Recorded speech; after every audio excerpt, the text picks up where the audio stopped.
Bonsoir à tous, bienvenue dans les Alpes. On ouvre ensemble ce 19-20 avec votre journal régional. Nous irons en Haute-Savoie dans un cabinet médical à Saint-Jean-de-Sixte qui va bénéficier du label cabinet de montagne, ce qui va lui permettre de s'équiper notamment d'un éco-doppler, le seul dans toute la vallée des Aravis. Et on commence donc ce journal avec le combat contre la fameuse désertification médicale en montagne.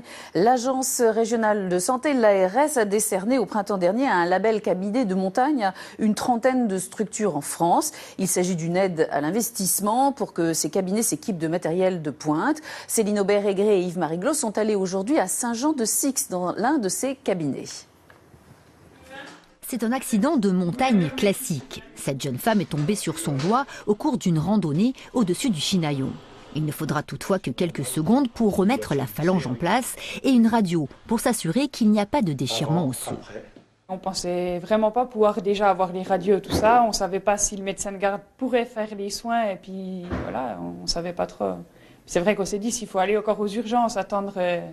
Enfin, on n'était pas rentrés quoi après. Le groupe médical de Saint-Jean-de-Sixte va bénéficier du label cabinet de montagne. Une aide financière pour investir dans un nouvel appareil d'échographie Doppler.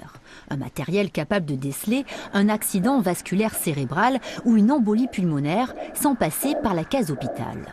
Ce type d'appareil d'échographie Doppler n'est plus présent dans tout le domaine des Aravis.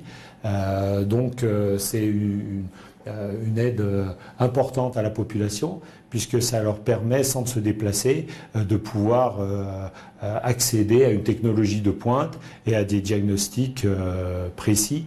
L'aide de l'État ne couvrira toutefois qu'une petite partie de l'achat. Favoriser l'équipement a un but, attirer les jeunes médecins.